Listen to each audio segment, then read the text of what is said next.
until the threat of Hamas is totally eliminated and every hostage is brought home. The pain we feel is enormous. I feel it every day, every hour. I see the pictures of these beautiful people, children, little babies, old people. And all that does is redouble our desire to fight. Hamas, by being as vicious and brutal as they were, thought they could frighten the Israelis into submission, thought that they could frighten the rest of the world not to stand by Israel. But it has done just the opposite. By taking the hostages, it has made us stand stronger and closer to Eretz Yisrael.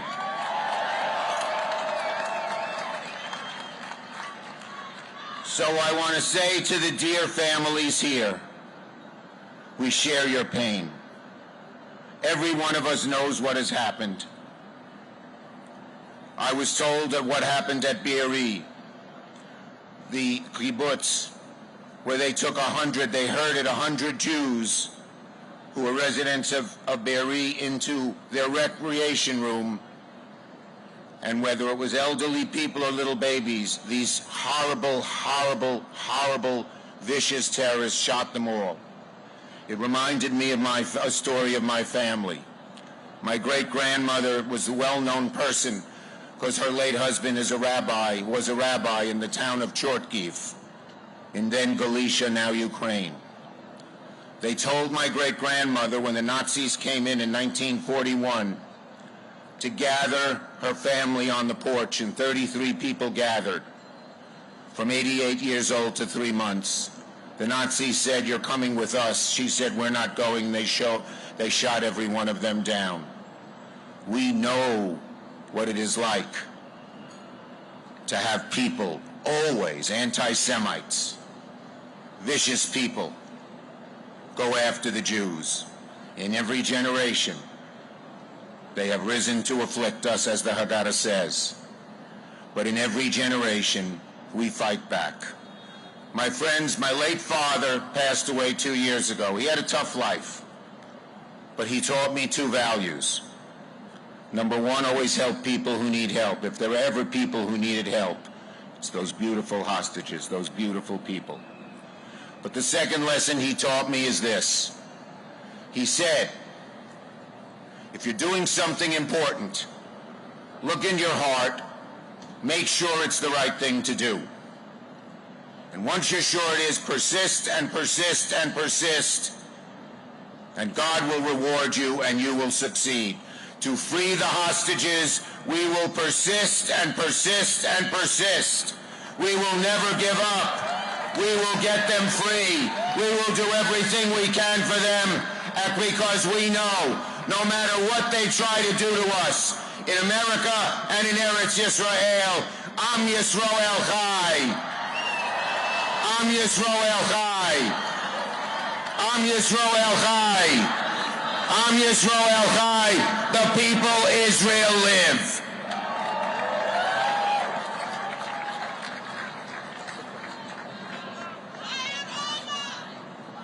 Thank you, Senator. Am Yisrael Chai.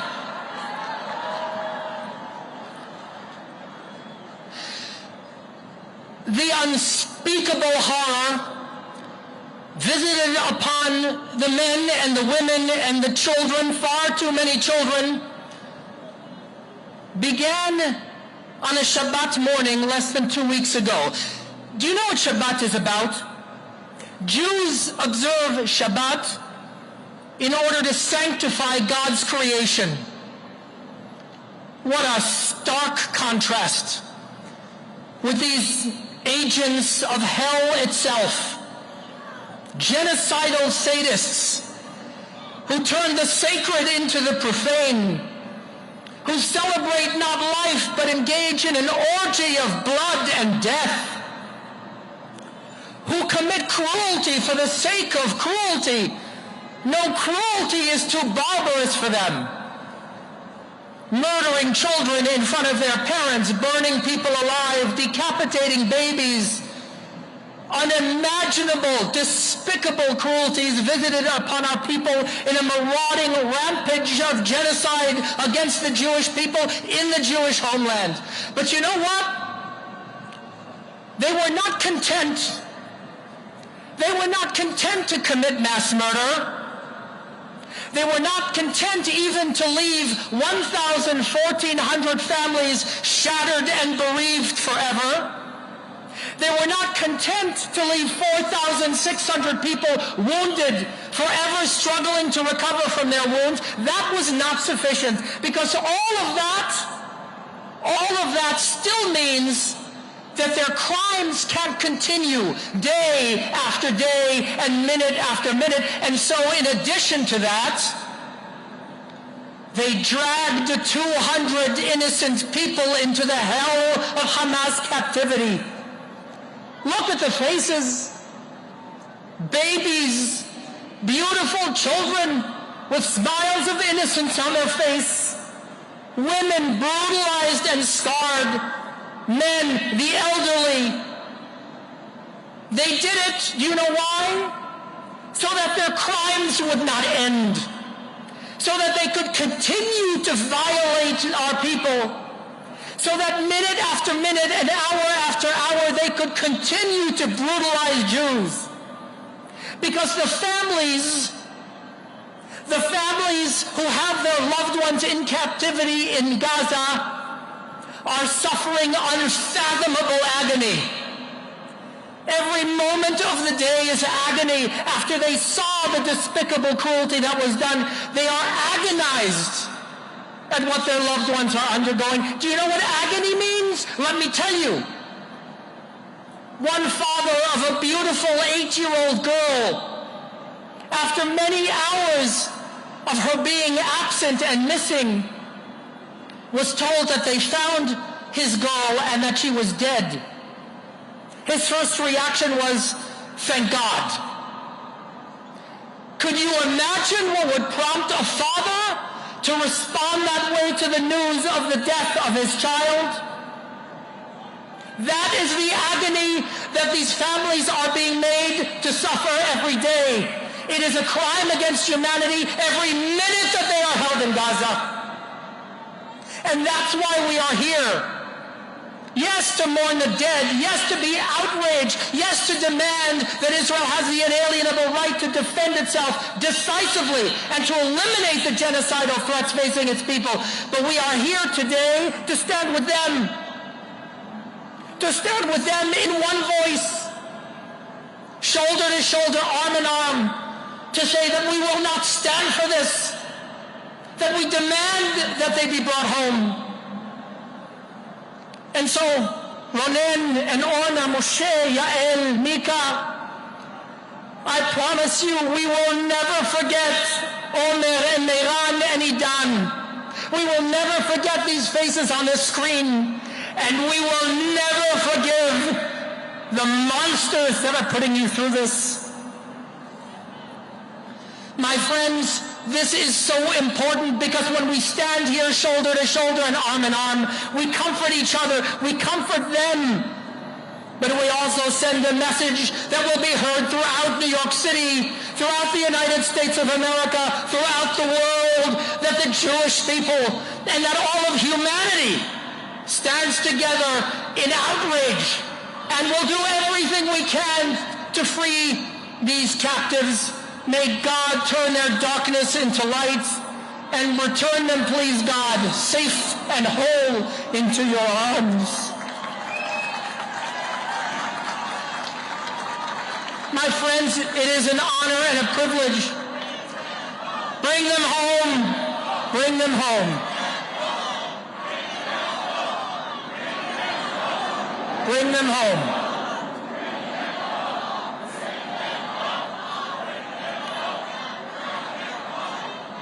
My friends, it is my deep privilege to call to the stage a friend and a leader, the former Minister of Strategic Affairs of the State of Israel, and the current permanent representative of Israel to the United Nations, Ambassador Gilad Erdan.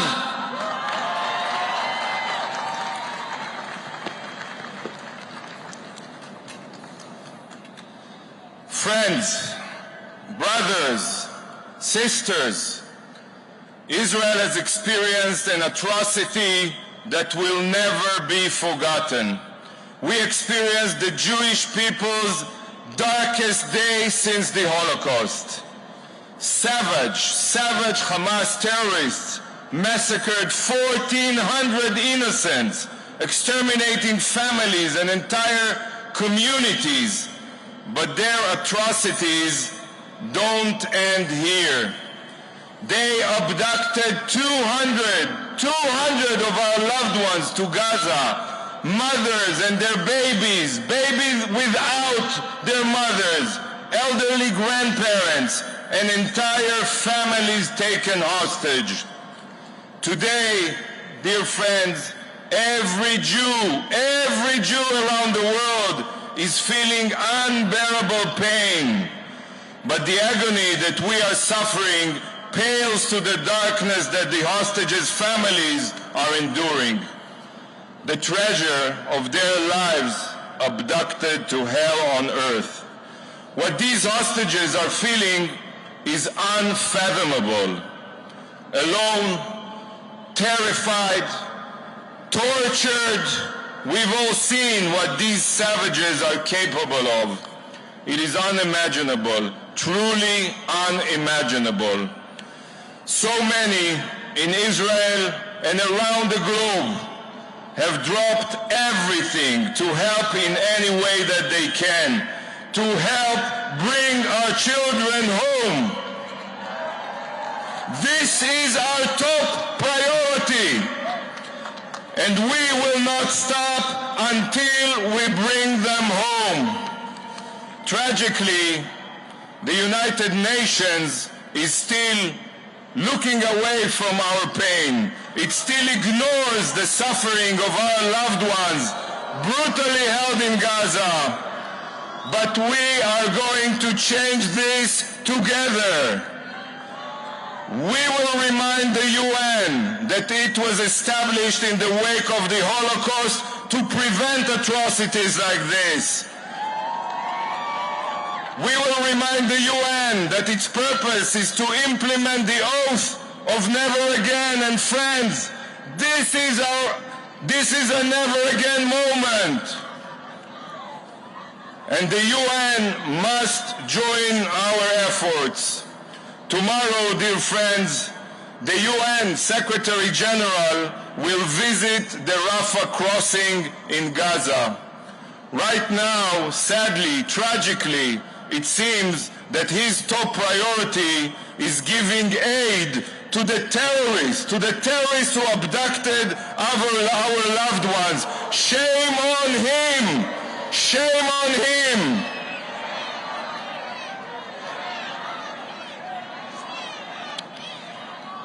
Shame on him! If the Secretary General truly cares about humanitarian needs, our hostages must be his top priority. We demand that they be his top priority. Friends, I will bring soon families of the hostages to the Security Council with me, to have the ambassadors look them in the eyes to see their pain. The Security Council will know that until our hostages are returned, it will not have a moment of quiet. Gaza will not have a moment of quiet. Gaza will not have a moment of quiet until we bring them home. And we will bring them home. Israel will prevail. Am Israel Chai. And now, I would like to invite Orna and Ronen Nutra, parents of Omer, who was taken hostage by Hamas on October 7th.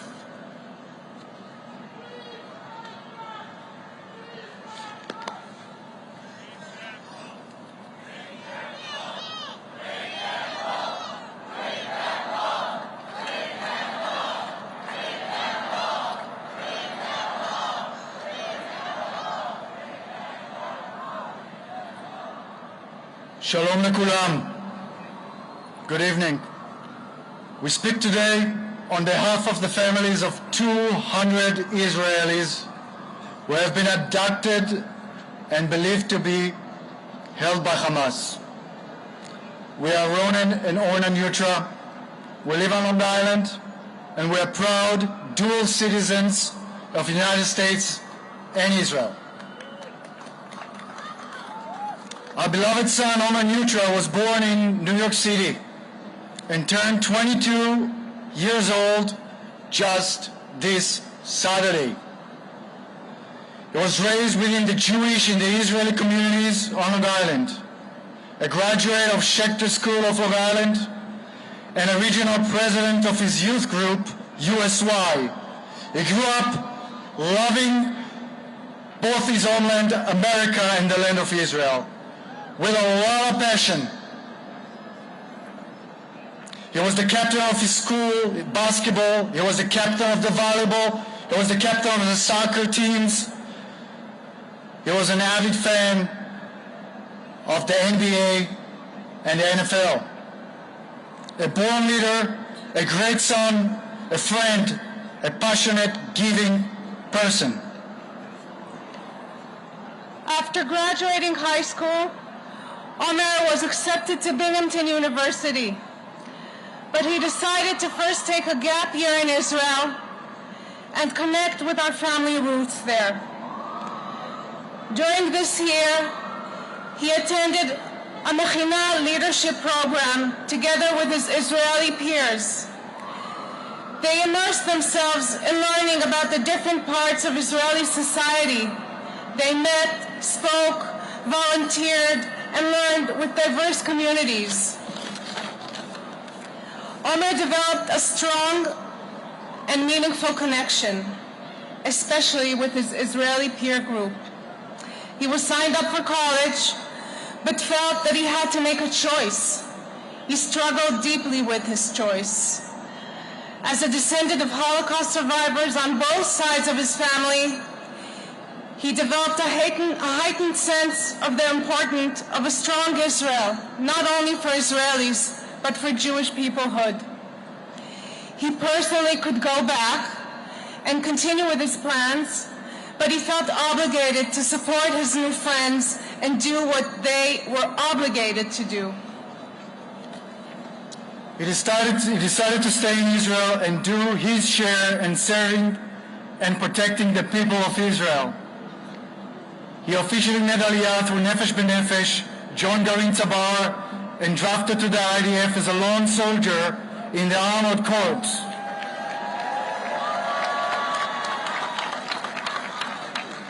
In his most recent position, he was stationed on a post on the border with Gaza.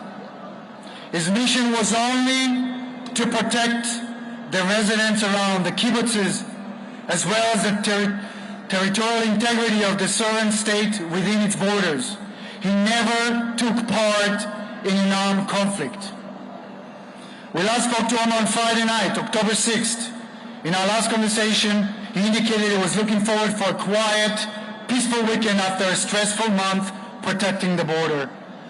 Omer is now considered to be held by Hamas together with over 200 hostages, soldiers, civilians, infants, children, wounded, elderly, and frail whole families. We are heartbroken. We are worried. But we are focused and resolute in doing everything within our power to bring Omer back. Our family is deeply grateful for the outpouring of support we have received from so many elected officials, especially President Biden.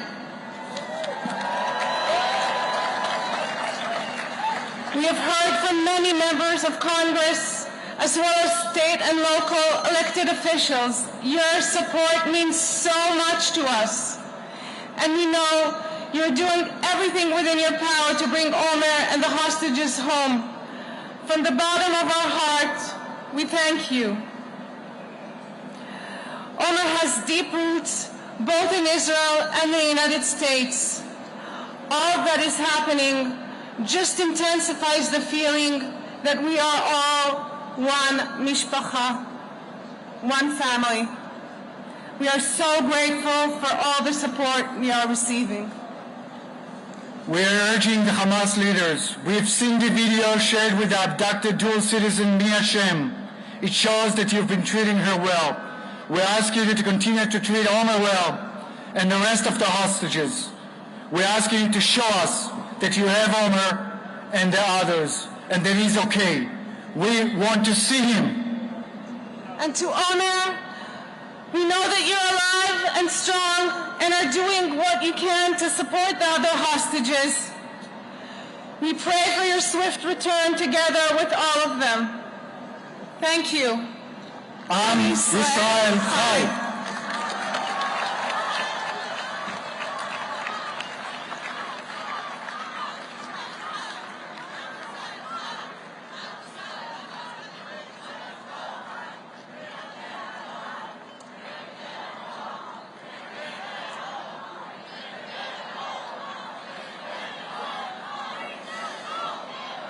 So, I've been notified that more and more of us have been gathering here in Times Square.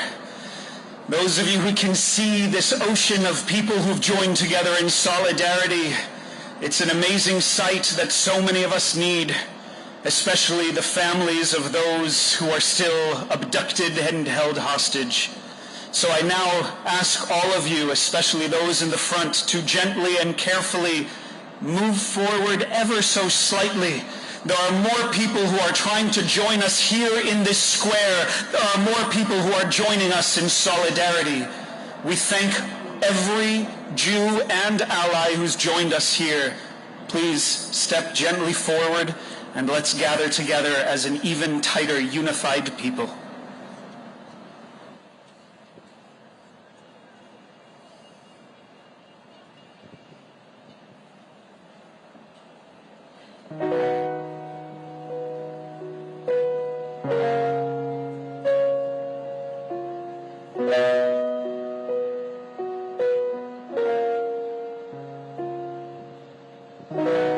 Sometimes I wonder where I've been, who I am, do I fit in? Make believing is hard alone.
being who I am?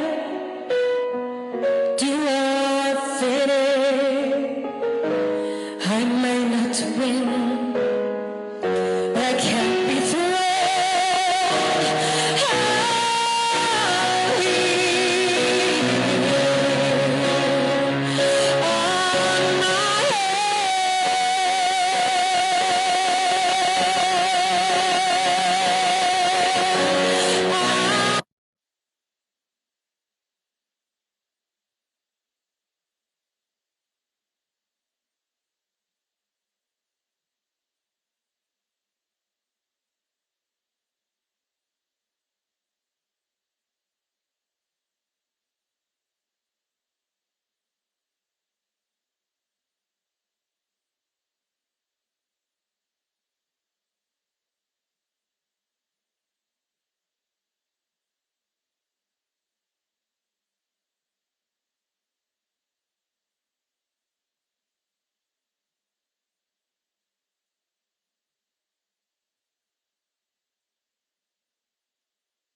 Unfortunately, couldn't be here. He has a conflict.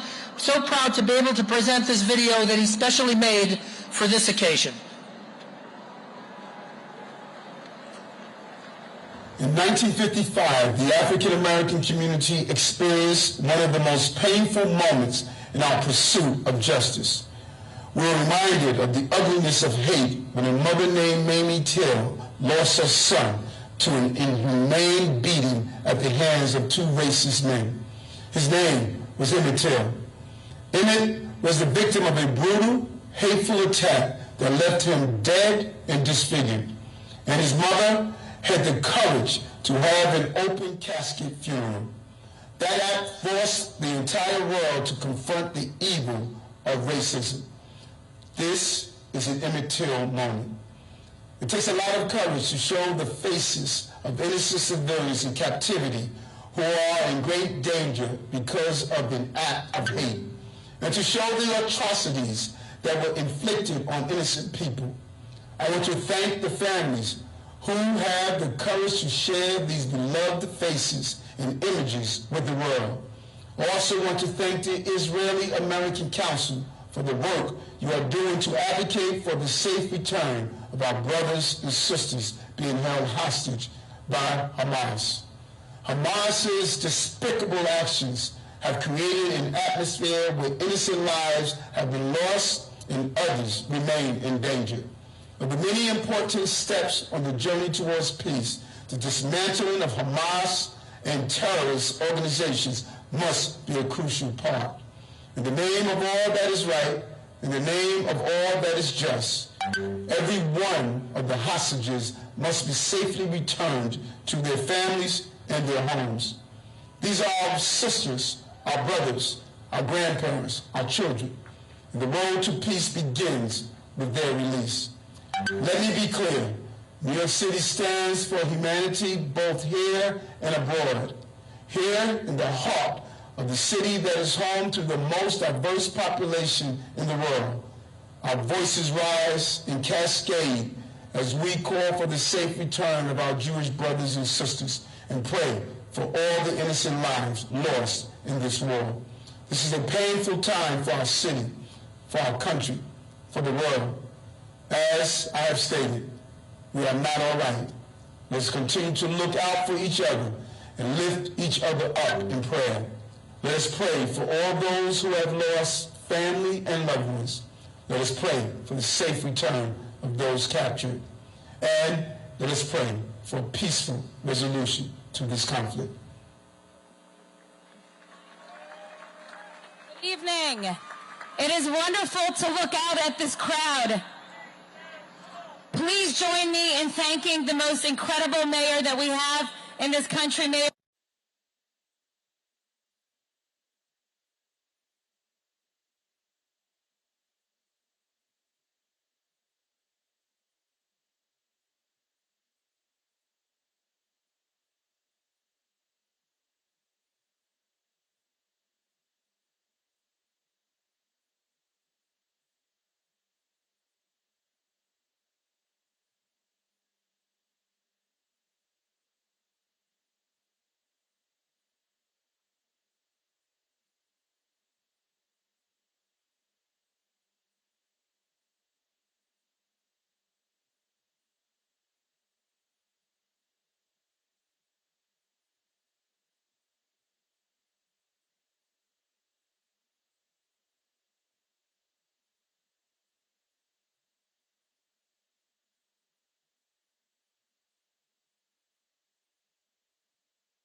it was important for me to come here tonight, all the way from Israel, and sing on this stage. Our hearts are broken, but they won't break our spirits. So thank you for your support. It means so much.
Good evening, brothers and sisters. My name is Aviv Ezra. I'm the Acting Consul General of Israel to New York. And I want to thank all of you on behalf of the State of Israel for standing with us today, for embracing us, for sending a message that we will not be quiet until they come back home. Bring them home! Bring them home! Bring them home! Bring them home! Bring them home! Bring them home! Bring them home! Bring them home! My friends, these are dark days for Israel. But from the depth of darkness, we are rising up. We are fighting back, and we will prevail.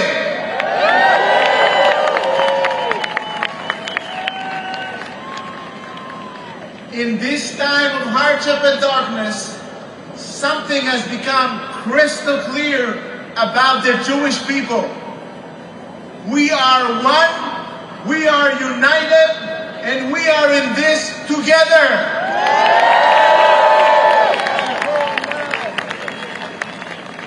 Brothers and sisters, our hearts are broken, but the unity of our people is unbreakable. Make no mistake, Hamas are war criminals for murdering 1,400 innocent civilians. They are war criminals for injuring 4,500 Israelis, and they are war criminals for kidnapping 200 civilians, and they are also war criminals, don't forget, for continuing firing rockets as we speak. 7,000 rockets on Israel. What will America do if 7,000 rockets would fall on this city? This is our September 12th, and no one will restrain Israel. No one will restrain Israel.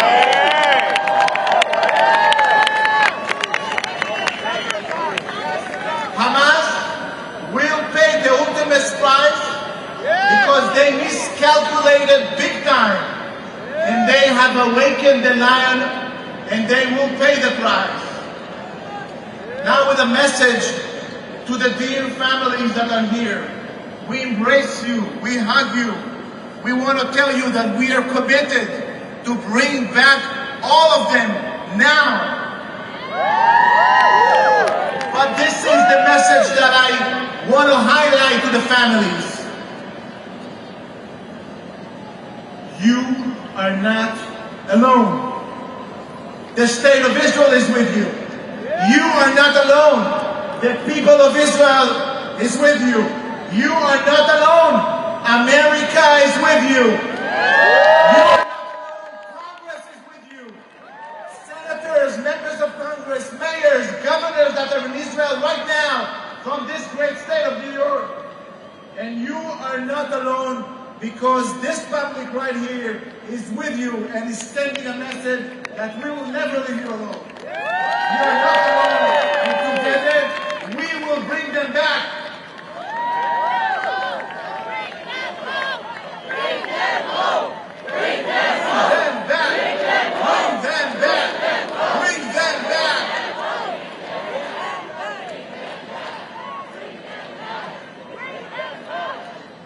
Ladies and gentlemen, Idan Alexander, 19 years old, from Tenafly, New Jersey, abducted October 7th by the terror organization Hamas and taken to Gaza.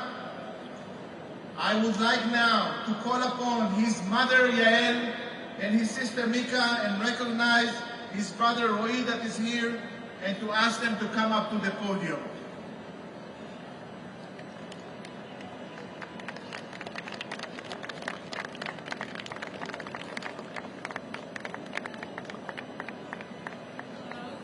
My name is Mika Alexander. I'm 17, and I'm the younger sister of Idan Alexander, an IDF soldier who is now being held captive by Hamas in the Gaza Strip.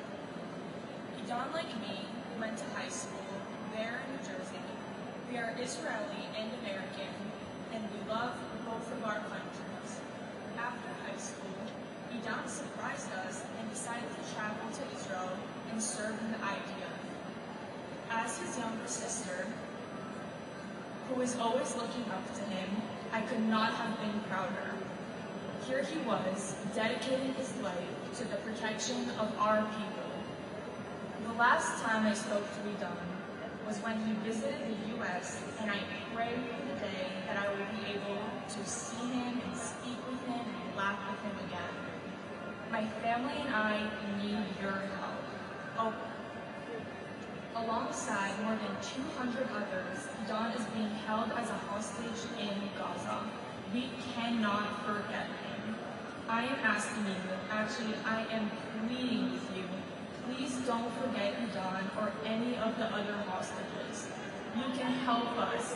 You can talk about the hostages. You can pray for them. You can write to your to local media about them. And you can lobby your government officials to work to secure their release. My brother cannot hear us now, but if he could, he would be proud of you, all knowing that you are here fighting on his behalf. וזה באמת מהלב. עידן, אם אתה רואה את זה, איפה שאתה, בבקשה תחזור הביתה. כל המשפחה מחפשת אותך, ואנחנו עושים את כל מה שאנחנו יכולים כדי להחזיר אותך חזרה הביתה. עם ישראל חי.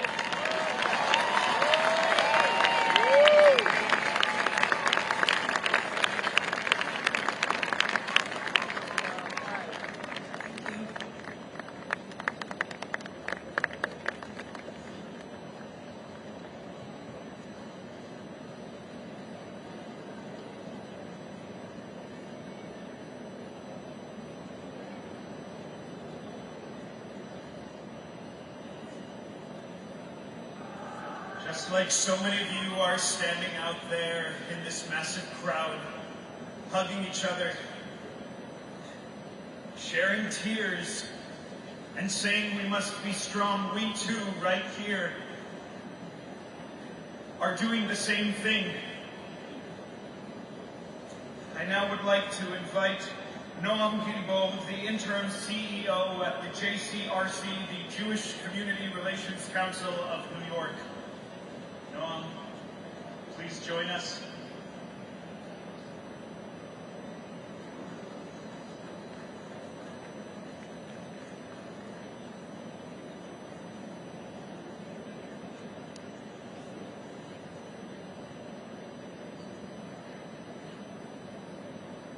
We are here today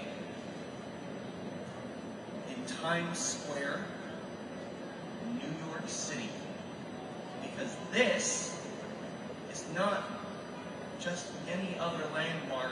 This is the media capital of the world.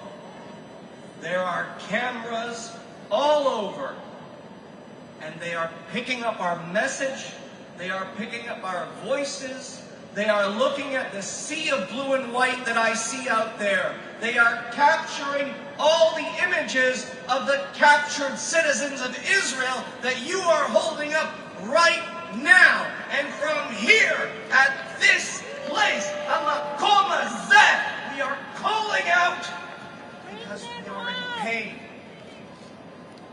We want the world to know that we are in pain. They should hear our cries. Our leaders should hear our cries. 8 months ago, I led a delegation to Israel for members of the New York State Assembly. And we went to Kibbutz Kfar Aza.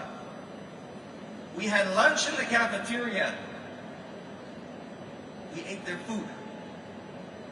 We went to their homes. And for a few moments, some of the members of our New York State Assembly played basketball on the basketball court with some of the kids. I don't know what has happened to those kids. I don't know what has happened to their families. It pains me to think about it when I put my own children to bed every night. You've heard a lot today about the suffering that we are going through and the resilient community that we are. So I want to change my message a little bit, and I want to talk not to you. I want to send a message to all of the people who are not here today. I'm very glad that we have leaders like Mayor Adams, like Senator Schumer, like Senator Gillibrand, and many, many others who have publicly spoken up to bring them home. They have publicly spoken up and condemned Hamas for terrorism, and they have publicly spoken up affirming Israel's right to exist. don't understand it, but for some reason, some of the elected officials in New York have opted to remain silent. Saying it's too complicated. We won't touch this issue. It's too complicated. Let me tell you something. The Israeli-Palestinian conflict might be complicated in some ways, but it should not be complicated to stand on the right side of history right now. It should not be complicated to condemn Hamas terrorism. It should not be complicated to affirm the right of Israelis to protect themselves from these attacks. And it should not be complicated to demand the unconditional and immediate release of all the hostages from this terrorist group. Elected officials of New York, hear me out right now. We have 3 demands, and they are very simple. Number 1, condemn Hamas. Number 2, declare Israel's right to defend itself. And number 3, speak loudly for the return of 200 hostages.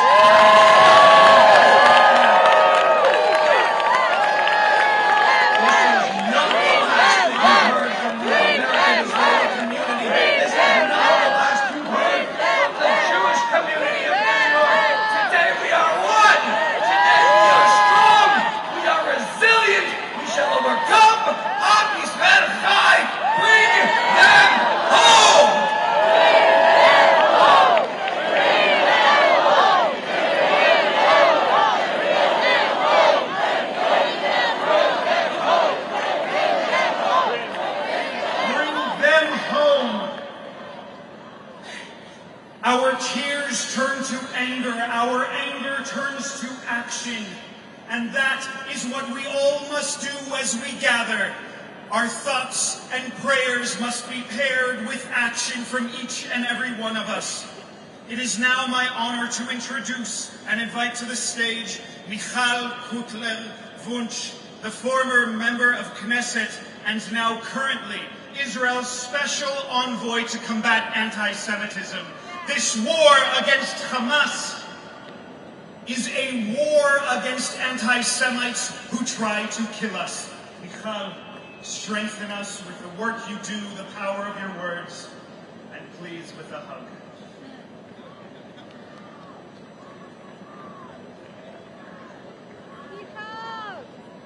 I swore never to be silent whenever and wherever human beings endure suffering and humiliation.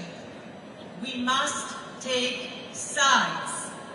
Neutrality helps the oppressor, never the victim. Silence encourages the tormentor, never the tormentor. Those are the words of Elie Wiesel, the words that saw horrors too terrible to believe, but not too